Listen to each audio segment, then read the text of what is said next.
بسم الله الرحمن الرحيم. الرحمن علم القرآن، خلق الإنسان، علمه البيان.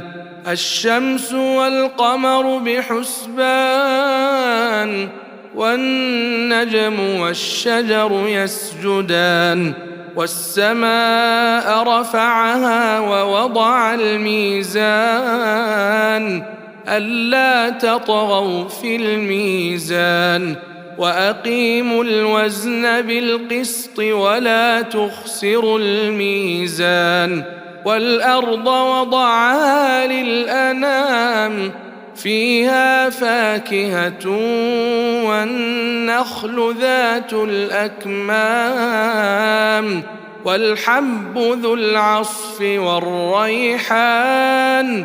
فبأي آلاء ربكما تكذبان؟ خلق الإنسان من صلصال كالفخار، وخلق الجان من مارج من نار. فبأي آلاء ربكما تكذبان؟ رب المشرقين ورب المغربين. فبأي آلاء ربكما تكذبان؟ مرج البحرين يلتقيان، بينهما برزخ لا يبغيان. فبأي آلاء ربكما تكذبان؟ يخرج منهما اللؤلؤ والمرجان. فبأي آلاء ربكما تكذبان؟ وله الجوار المنشآت في البحر كالأعلام. فبأي آلاء ربكما تكذبان؟ كل من عليها فان، ويبقى وجه ربك ذو الجلال والإكرام. فبأي آلاء ربكما تكذبان؟ يسأله من في السماوات والأرض كل يوم هو في شأن. فبأي آلاء ربكما تكذبان؟ سنفرغ لكم أيها الثقلان. فبأي آلاء ربكما تكذبان؟ يا معشر الجن والإنس إن استطعتم أن تنفذوا من أقطار السماوات والأرض فانفذوا، لا تنفذون إلا بسلطان. فبأي آلاء ربكما تكذبان؟ يرسل عليكما شواظ من نار ونحاس فلا تنتصران. فبأي آلاء ربكما تكذبان؟ فإذا انشقت السماء فكانت وردة كالدهان. فبأي آلاء ربكما تكذبان؟ فيومئذ لا يسأل عن ذنبه إنس ولا جان. فبأي آلاء ربكما تكذبان؟ يعرف المجرمون بسيماهم فيؤخذ بالنواصي والأقدام.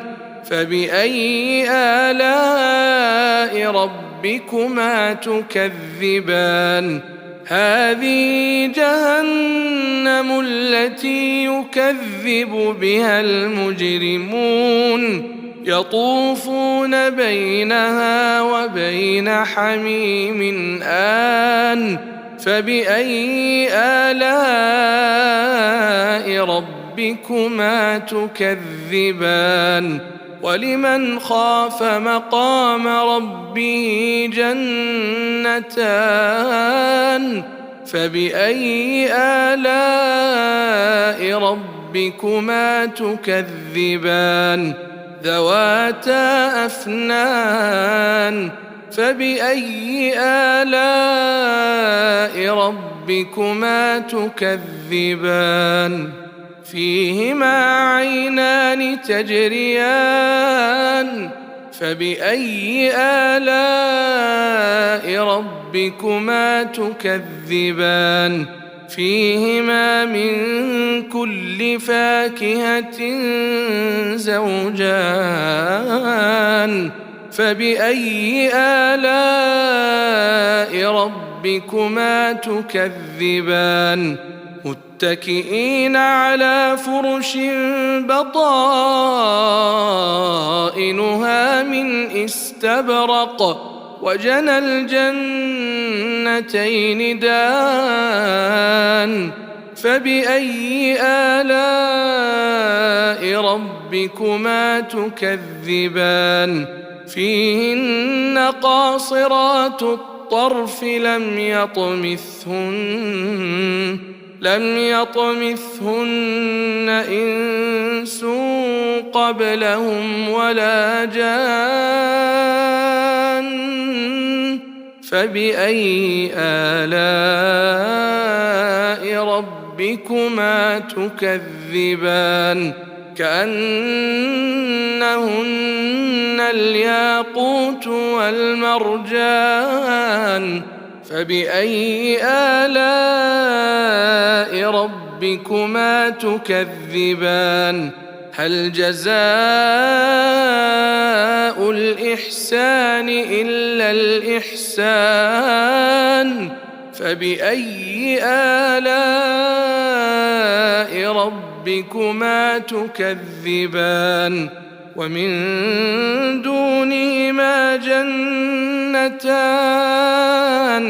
فبأي آلاء ربكما تكذبان مدهامتان فبأي آلاء ربكما تكذبان فيهما عينان نضاختان فبأي آلاء ربكما تكذبان فيهما فاكهة ونخل ورمان فبأي آلاء ربكما تكذبان فيهن خيرات حسان فبأي آلاء ربكما تكذبان حور مقصورات في الخيام فبأي آلاء ربكما تكذبان لم يطمثهن إنس قبلهم ولا جان فبأي آلاء ربكما تكذبان متكئين على رفرف خضر وعبقري حسان فبأي آلاء ربكما تكذبان تبارك اسم ربك ذي الجلال والإكرام